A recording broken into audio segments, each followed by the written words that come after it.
제목이 신앙한다는 것은 입니다. 제목이 좀 생소하죠. 우리가 교회에서 신앙한다 혹은 신앙하다 이런 말은 별로 들어보지 못했기 때문에 그렇습니다. 차라리 신앙이란 무엇인가 제목을 이렇게 하는 것이 우리에게 더 편하게 다가옵니다. 신앙이란 단어는요, 신앙심, 신앙생활, 그리고 신앙인 이렇게 주로 명사로 활용되고 있습니다. 근데 우리 삶을 보면요, 명사와 동사 중에 명사를 중요시 여기며 명사 중심의 삶을 살아갑니다. 물론 우리가 어떤 행동을 올바로 하기 위해서 그것에 대한 정의 그리고 그 내용을 먼저 아는 것이 중요합니다.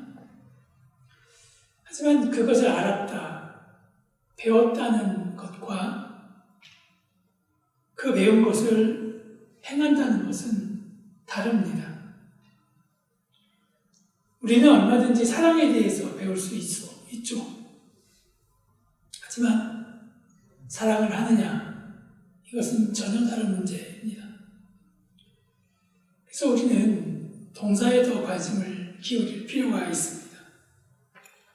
기도를 배웠지만 기도하지 않으면 그 배움이 무용지물이 되는 것과 마찬가지이기 때문입니다. 신앙도 마찬가지입니다. 신앙이 무엇인지 그 내용을 아는 것도 중요하지만 우리가 배운 그 신앙을 삶으로 살아가는 것, 즉 신앙하는 삶은 더 중요합니다. 그러면 과연 신앙한다는 것은 무엇일까요? 바로 오늘은 이 부분에 대한 말씀입니다. 자, 창세기 22장 오늘 말씀이죠. 이 말씀을요, 아케다라고 그렇게 이야기합니다. 이 아케다라는 것은 아브라함이 이삭을 바치기 위해서 그를 결박했다, 묶었다, 이 말에서 나오는 것이거든요. 그래서 아브라함이 이삭을 바친 이야기를 보통 아케다 이야기, 그렇게 이야기를 합니다. 창세기 22장에서 아브라함은 하나님으로부터 청천벽력과 같은 말씀, 하나의 명령을 받습니다. 그것은 오늘 말씀인데, 우리의 땅으로 가서 사랑하는 독자 이삭을 번제로 드리려는 것입니다. 이미 하나님께서 아브라함에게 별과 같이 많은 자손을 너에게 줄 것이다, 그렇게 약속하셨습니다. 하지만 100세까지 아브라함에게는 자녀가 없었습니다. 얼마나 자녀를 기다렸겠습니까? 그리고 고대하던 아들을 100세에 얻습니다.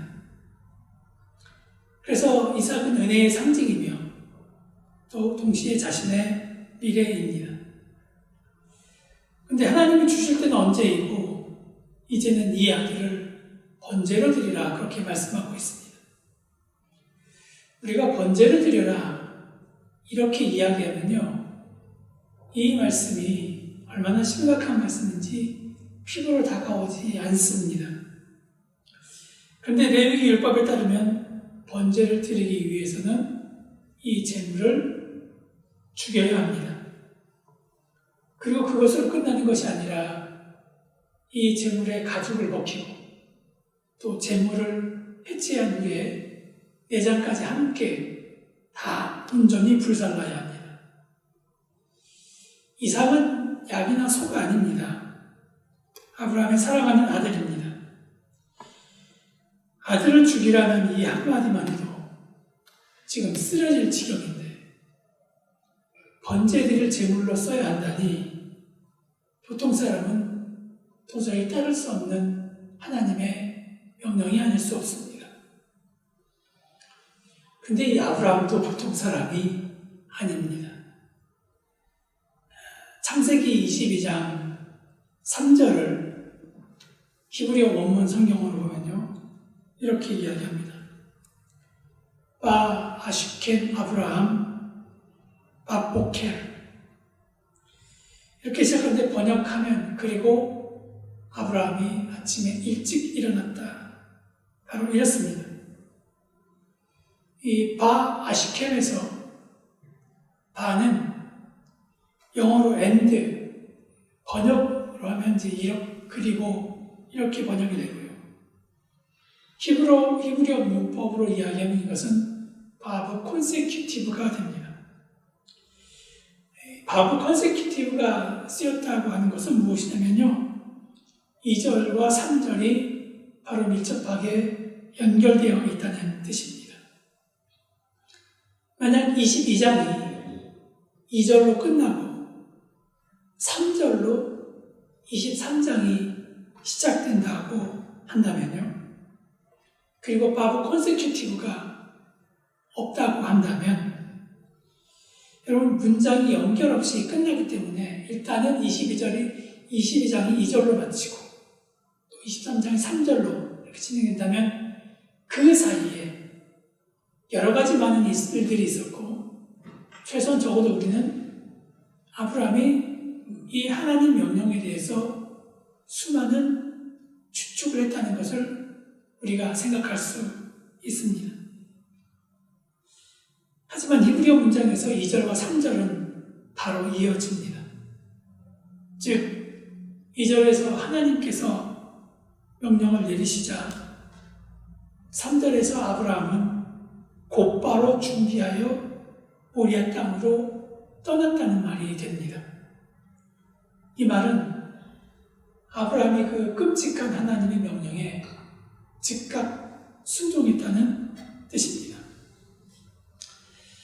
우리가 모리아 땅에서 어떤 일이 벌어졌는지, 또 그 이후 하나님께서 아브라함에게 어떤 말씀을 하셨는지 이미 알고 있기에 그럴 수도 있지, 그리고 신앙인은 당연히 하나님의 명령이 내려지면 따라야 한다, 이렇게 생각합니다. 우리가 이 이야기를 잘 알고 있기 때문에 그렇지만, 만약 성경을 처음 보는 사람이 이 아케다 이야기를 읽으면 당연히 물을 수밖에 없습니다. 아브라함은 하나님에게서 이런 명령을 들었다고 하는데, 그는 이 목소리가 정말로 하나님의 목소리였는지 어떻게 알 수 있었나? 아들을 죽이라는 정말 황당한 명령이 진짜 하나님의 뜻인지 아니면 아브라함이 하나님의 뜻을 오해한 것인지 어떻게 구분할 수 있을까? 아니면 아브라함 본인이 정신 착란을 일으켜 한정에 빠져 이런 이상한 소리를 들은 것은 아닌지, 극단적으로 마귀가 아브라함을 구렁텅이에 빠지게 하려고 아브라함에게 하나님인 것처럼 말한 것은 아닌지, 이것을 어떻게 할 수 있을까? 이런 질문이 듭니다. 그리고 오늘 말씀을 읽으면서 이런 질문이 들었다고 해서 믿음 없는 사람이라고 말할 수 없을 정도로 하나님의 명령은 이해되지 않습니다. 그리고 신앙인인 우리에게는요, 안타깝지만 엄밀하게 말하면 아브라함에게 들린 하나님의 음성이 하나님의 목소리인지 그것을 증명할 방법이 없습니다. 어젯밤 꿈에 하나님께서 내게 나타나가지고 음성을 들려주셨다라고 하는 것을 과연 우리가 어떻게 입증할 수 있겠습니까? 그런데 그 말씀드린 그 질문을 우리보다 먼저 던진 철학자가 있습니다. 덴마크의 철학자 슈안 킬케고르입니다. 이 사람이 자기 책 공포와 전율이란 책에서 이 아케다 이야기를 전하고 있습니다. 우리가 철학자라고 이야기하면요, 별로 신앙과 관계없는 이야기를 할 것이라고 그렇게 생각됩니다. 그리고 실존주의 철학자 중에 대표적인 사람이 니체인데, 니체가 하나님은 죽었다, 신은 죽었다, 이렇게 말을 했기 때문에 마치 실존주의가 신앙과 반대되는 것처럼 생각하기 쉬운데요. 이 킬케고르는 그의 책에서 말하고자 하는 건 뭐냐면 신앙인이 된다는 것은 무엇인가? 그렇게 이야기를 하고요. 내가 하나님 앞에 바로 선다는 것은 무엇인가? 이거를 우리들에게 전하고 있어요. 그래서 죽음에 이르는 병 책에 보면 첫 번째 문장이 뭐냐면 이 책은 철학적인 것이 아니라 이게 교의적이다라고 하는데 철학자가 번역을 해서 그렇지 이거는 설교적이다라는 그 얘기예요. 왜냐하면 첫 번째 시작을 뭐라고 하냐면 죽은 나사로가 살아난 이야기를 합니다. 죽은 사람이 살아났다면 그 죽음에 이른 병이 무엇인가 이렇게 이야기하고요. 이 공포와 전율이라는 책에서도 아브라함의 이야기를 하면서 신앙이 된다는 것은 무엇인가 이야기를 하고 있죠. 근데 이 공포와 전율이라는 것도요. 철학자가 번역했기 때문에 책 제목이 공포와 전율입니다. 만약에 저나 신학자가 이 책을 번역했다면 두려움과 떨림이라는 이 책 제목으로 분명히 바뀝니다. 왜냐하면 킬케고르는 이 공포와 전율이라는 책에서 빌립보서 2장 10절 말씀 두렵고 떨림으로 너희 구원을 이루라 이 말씀을 해석하고 있기 때문에 그렇다는 것이죠. 그래서 두렵고 떨림으로 구원을 이루는 길이 무엇인가? 그것을 바로 아케다 이야기를 가지고 우리들에게 전하고 있습니다. 그러면 뭐 저 책 읽을만 하겠네 얘기하겠지만 함부로 책 샀다가 큰일 납니다, 여러분. 도대체 무슨 말을 하는지 모를 수가 있습니다. 자, 공포와 전율에서 이 문제라고 하는데 킬케고르 역시 아브라함에게 들린 그 목소리가 하나님의 소리인지 아닌지 구분할 방법이 없다. 그렇게 이야기했습니다.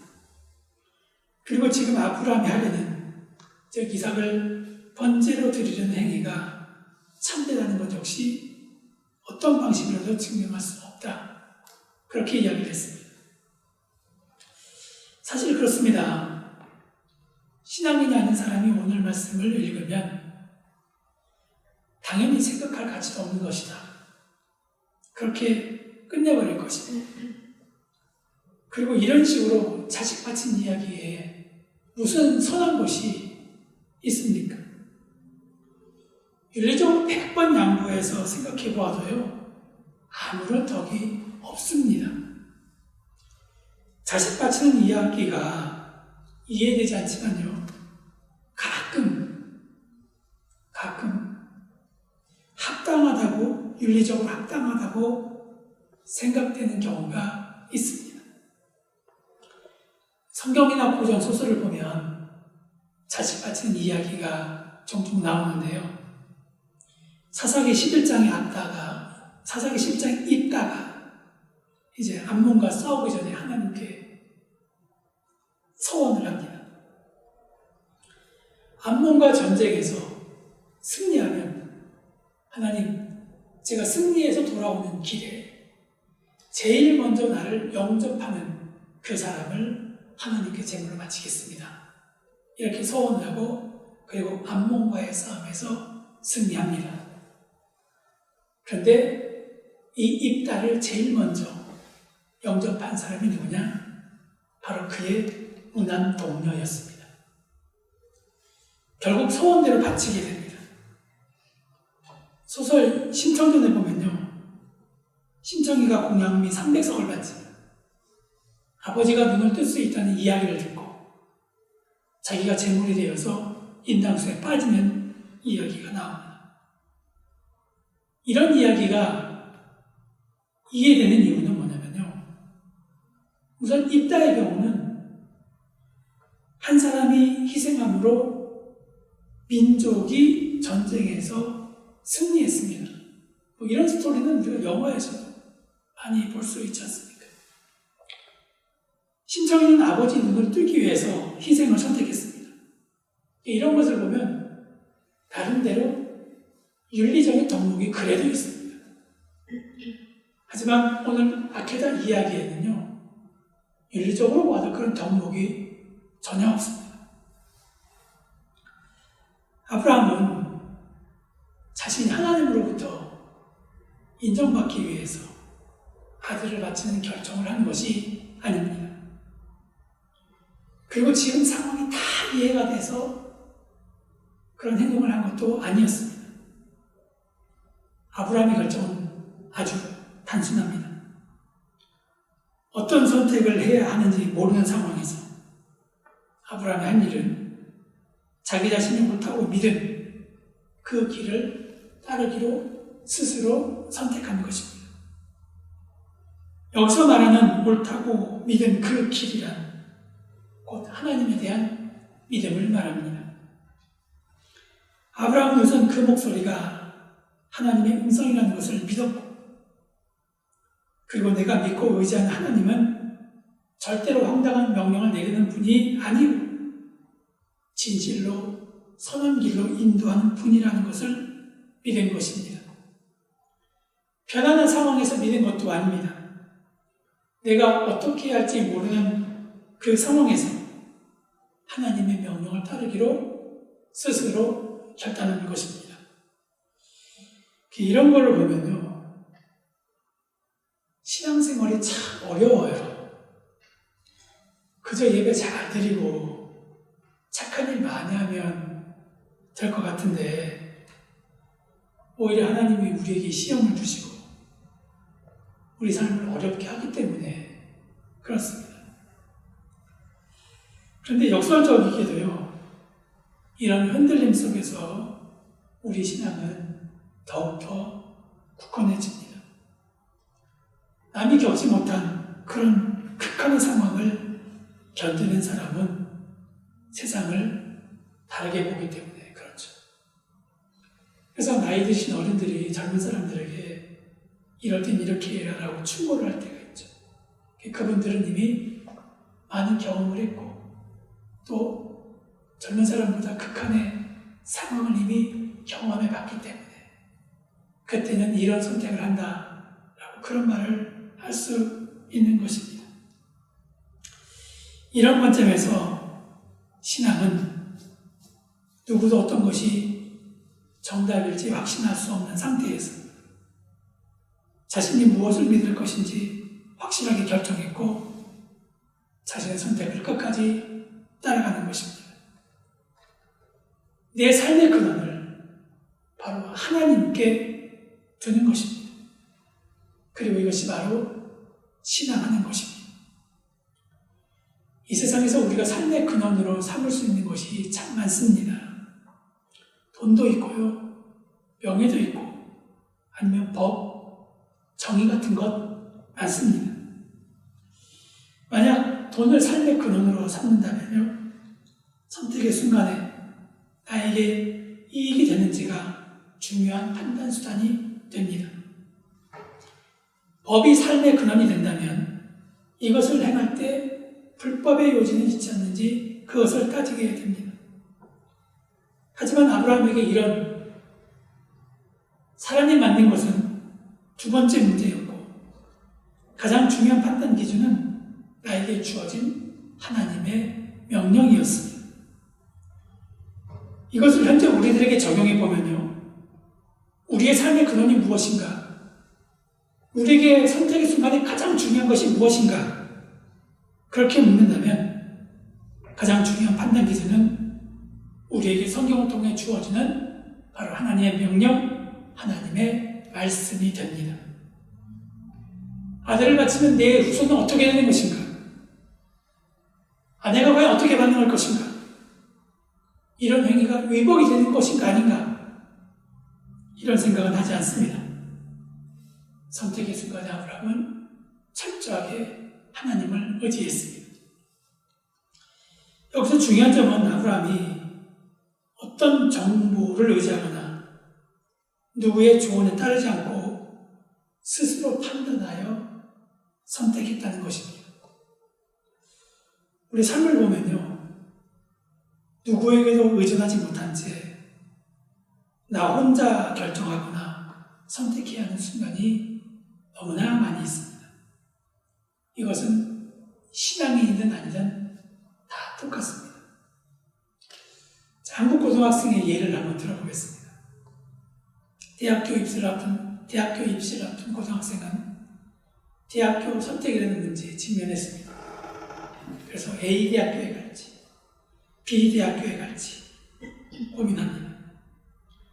그런 상황에서 수많은 정보가 학생에게 주어집니다. 학교나 입시 학원에서는 이 정도 성적이면 A 대학교에 충분히 갈 수 있고 B 대학교는 조금 어려울 수 있다. 이렇게 이야기를 해줍니다. 그리고 대학교에 간 선배들의 조언 역시 있습니다.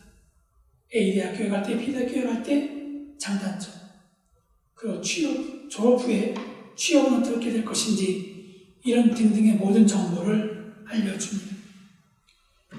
이처럼 학생은 객관적인 정보를 아니었습니다.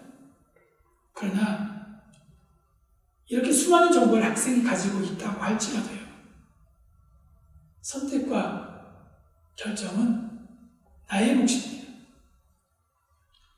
스스로 책임지고 선택할 수밖에 없습니다. 객관적인 정보와 지식이 내가 무엇을 결정할 때 도움을 주기는 하지만 반드시 어떤 것을 선택해라 그렇게 말하지 않습니다. 최후 선택의 몫은 바로 나에게 남겨져 있습니다. 여러분, 우리 인생은 바로 이런 선택의 연속입니다. 우리에게 많은 선택의 순간이 있기 때문에 사람은 진리를 찾으려고 하죠. 근데 진리가 무엇입니까? 우리가 진리라고 이야기하는 것은 자연과 역사와 같이 실증적으로 밝혀진 것에 국한되지 않습니다. 그리고 그 객관적인 지표들이 우리 삶에 선택을 내려주지 않습니다. 진리는 내가 삶을 어떻게 만들어갈지 고민하는 상황에서, 지금 내가 선택해야 하는 상황에서 내가 스스로 고민하여 따르기로 한 대상, 즉 내가 믿기로 선택한 대상이 나에게 있어서 진리가 됩니다.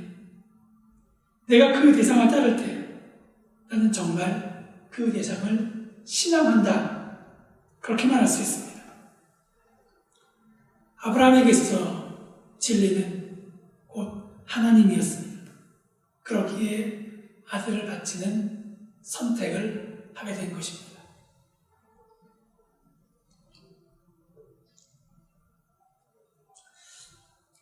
사람이 세상에서 선택 혹은 결정을 하게 될 때 두 가지 기준을 가지고 결정하게 됩니다. 하나는 이로움이고 다른 하나는 의로움입니다. 말이 비슷한 이롭다와 그리고 의롭다이지만 뜻은 180도 다릅니다. 다 아시겠지만 이로움은 선택의 순간에 자신의 유익을 따라 결정하는 것을 이야기합니다. 선택의 갈림길에서 내가 어떤 선택을 해야 나에게 더 큰 이익이 있을까? 이것을 결정 기준으로 삼는 것입니다. 결혼하려는 총각이 있습니다. A와 B 두 여인 중에서 A 여인의 집안이 더 부유하기 때문에 그 여인을 선택했다면 이것이 바로 이로운 선택입니다. 그에 반해 의로움은 선택의 순간에 사사로운 이익을 생각하지 않고 무엇이 더 정의로운가, 이것을 염두에 두고 결정하는 태도입니다. 제 후배 중에 이번 제주도 국회의원 보궐선거에서 당선된 친구가 있습니다. 그 친구의 아버지가 의사였는데요, 서울에서 전문의 과정까지 다 마쳤지만 지방의료 확대라는 이것에 관심이 많아서 제주도에서 병원을 개원한 경우입니다. 여러분, 서울, 수도권과 지방, 아무래도 돈 버는 것과 자녀 교육 중 서울이 더 유리하죠. 더 많은 기회가 있고 세관의 관심 역시 더 집중됩니다. 하지만 그런 유익을 내려놓고 지방의료 확대를 위해서 지방으로 내려온 경우 이것을 의롭다 그렇게 이야기할 수 있습니다. 사람은 이로움과 의로움 사이에서 갈등하는 존재입니다. 하지만 많은 경우는 주로 이로움을 위한 선택을 합니다. 그리고 이런 경향은 점점 더 짙어지고 있습니다. 지금 대학이 취업을 위한 기관으로 완전히 바뀌어버리고 말았습니다. 제가 대학교 다닐 때를 보면 학교 앞 서점 아저씨가 웬만한 학생들의 이름은 다 알고 있었습니다. 그만큼 학생들이 서점을 많이 찾았다는 것이죠. 학교를 떠난 지가 20년이 넘는데 지금도 그 서점에 가면 사장님만이 아니라 그 아들까지도 나를 기억하면서 잘 지내냐, 도대체 어디 살기에 이제 나타났냐, 그렇게 안부를 물을 정도입니다. 전공 서점만 사려고 서점에 가는 것이 아닙니다. 전공 서점은 아니라 다양한 책들을 사서 보는 것이죠. 이것은 이 시대를 알기 위해서 또 교양인으로서 품성을 이루기 위한 과정입니다. 근데 지금 학년이 오를 때마다 전공 서적은 다 중고 사이트에 올려놓습니다. 딱 필요한 것만 이용하고 다 이용했으면 그건 역시 자신의 유익을 위해서 처분하는 것입니다. 예전에 있었던 대학 시절의 끈끈함, 정의로움 이런 것은 다 사라지는 것 같습니다.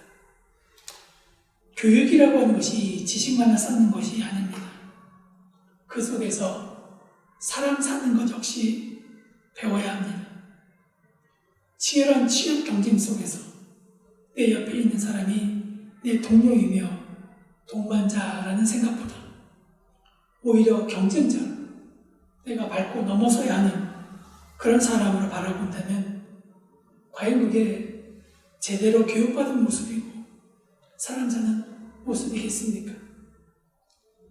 시대가 이러다 보니까 이 시대의 신앙인은 하나님의 명령을 따라 산다고 하면서도 마음이 공허할 때가 정말로 많습니다. 시대가 이로움만 바라보며 선택하기 때문에 나도 모르게 시선이 이로움을 향하기 때문에 그렇습니다. 그러니 의로운 일을 해요. 하면서도 나에게 이로움이 없으면 우울해지는 것이죠. 이런 관점에서 신앙이 깊다는 의미는요, 의로움을 선택한다고 해도 더 이상 우울하지 않는 것을 말합니다. 왜냐하면 의로움을 따라 살려는 내 모습이 있었는데 과거에 내 욕심만 따라가다가 그리고 욕심에서 조금 벗어나서 법과 정의라고 하는 것이 중요한 걸 알았다가 그리고 내가 하나님의 의가 중요하다는 걸 알았고 근데 하나님의 의라고 하는 것을 알면서도 내 마음이 자발적으로 그것을 따르지 못하고 자꾸 하나님의 명령처럼 그것이 들리니까 수동적으로 하기 때문에 우울합니다. 그러나 온전히 하나님을 닮았다면 내가 정말로 하나님 앞에서 바로 서서 내가 누구인지를 알았다고 한다면 여러분 우리는요 더 이상 의로움 속에서도 우울하지 않습니다. 하나님의 마음을 따라 살고 싶어집니다. 내 마음이 하나님을 닮았기에 세상 이로움이 더 이상 유혹으로 다가오지 않는다는 것입니다. 하지만 훈련되지 않았다면 내가 하나님 앞에서 어떤 존재인지를 발견하지 못했다고 한다면 우울할 수밖에 없습니다.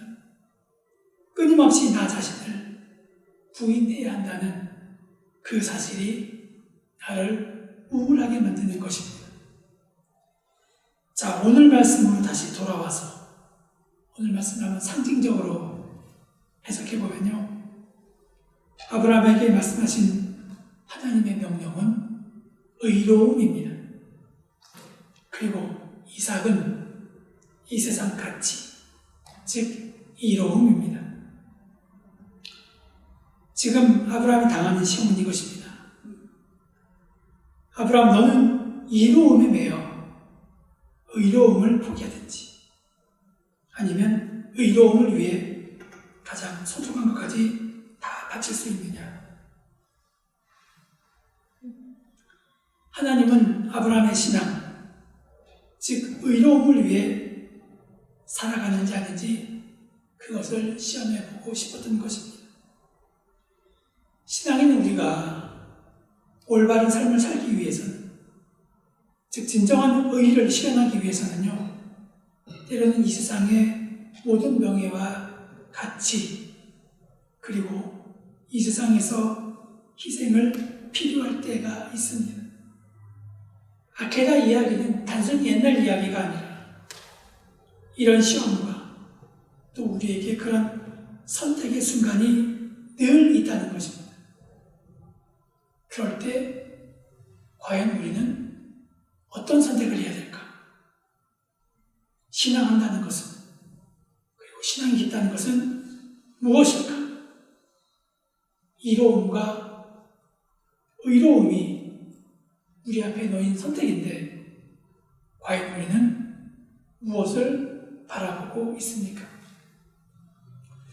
우리를 유혹하는 것은 늘 매력적입니다. 하나님이 절대 먹지 말라고 했던 그 열매를 보았을 때도 보암직도 하고 먹음직도 하고 우리를 상당히 매력적으로 끕니다. 사실 매력적이지 않으면 우리의 눈길이 가겠습니까? 화려하고 우리 눈에 좋아 보이게 거기 가는 것 아니겠습니까? 그러나 의를 따르는 것이 기독교의 본질입니다. 예수께서도 말씀하셨습니다. 마태복음 6장에서 목숨을 위하여 무엇을 먹을까? 몸을 위하여 무엇을 입을까? 염려하지 말라. 공중의 새, 들의 백합보다 우리가 더 하나님 앞에서 귀하기 때문에 하나님은 우리를 돌보아 주신다는 것입니다. 이것은 이로움을 위한 생활이 인생의 목적이 아니라는 것입니다. 그러면서 마태복음 6장 33절에서 그런즉 너희는 먼저 그의 나라와 그의 의를 구하라. 그러면 이 모든 것을 너에게 더하시리라. 이렇게 말씀하십니다. 하나님의 나라와 그 의를 구하는 것, 이것이 바로 기독교의 핵심입니다. 그런데 의로움을 택하면서도 불안합니다. 우리가 그렇게 이야기하죠. 인생은 실전이라는데 과연 그렇게 해서 살 수 있을까? 이런 불안이 듭니다. 사람에게 이런 불안되는 것 당연합니다. 그래서 하나님은 우리에게 말씀으로 약속하셨습니다. 하나님의 말씀이 우리의 삶의 근원이라면 우리는 그 말씀을 선택하고 그 선택한 우리 태도를 끝까지 유지하면 됩니다. 우리는 이로움을 위한 생활을 하지 않아도 얼마든지 살아갈 수 있습니다. 부유하지 않지만 소박하게나마 살아갈 수 있습니다. 서로의 정을 나누며 서로를 돌보며 살아갈 수 있습니다. 예수께서도 팔복에서 의에 줄이고 목마른 자는 복이 있나니 그들이 배부를 것이다 그렇게 말씀하셨어요. 그리고 의로움을 택한 자녀 또한 그렇습니다. 시편 37편 25절 말씀입니다. 저는 늘 이 말씀을 의지하면서 살아가고 있습니다. 내가 어려서부터 늙기까지 의인이 그 버림을 당하거나 그의 자손이 거식함을 보지 못하였도다. 의로움을 택하는 일을 하나님이 절대 버리지 않을 뿐만 아니라 그 자녀까지 걸식하지 않도록 돌보신다고 말씀하셨습니다. 이로움과 의로움 중에서 의로움을 택하면 굶어 죽을 것 같습니다. 하지만 성경은 죽고자 하면 살고 살고자 하면 죽을 것이고 먼저 된 자가 나중되고 나중된 자가 먼저 될 것이다. 여러분, 이것이 바로 신앙의 세계입니다. 아브라함은 우리에게 이로움과 의로움 중에서 의로움을 선택하는 것이 참으로 신앙하는 것임을 우리에게 말씀하고 있습니다. 많은 선택의 순간이 우리에게 있습니다. 그리고 그 순간 우리는 결정해야 합니다. 반드시 해야 합니다. 그러면 신앙인은 물어야 합니다. 무엇을 위한 선택인가? 그리고 하나님은 나에게 어떤 분인가? 누구도 가르쳐주지 않습니다. 스스로 결단할 수밖에 없습니다. 이럴 때 우리는 철저하게 하나님을 믿은 아브라함을 생각하면 아브라함이 그랬던 것처럼 내가 믿고 의지하는 하나님을 믿고 그 하나님의 명령이 이해되지 않지만 그리고 그 명령을 따랐을 때 힘들고 어려운 길을 가지만 그럼에도 불구하고 그 명령을 따르는 것, 그를 의지하는 것, 바로 이런 태도가 참다운 신앙하는 모습입니다. 이런 삶을 사시는 저와 여러분이 되시길 바랍니다. 기도하겠습니다.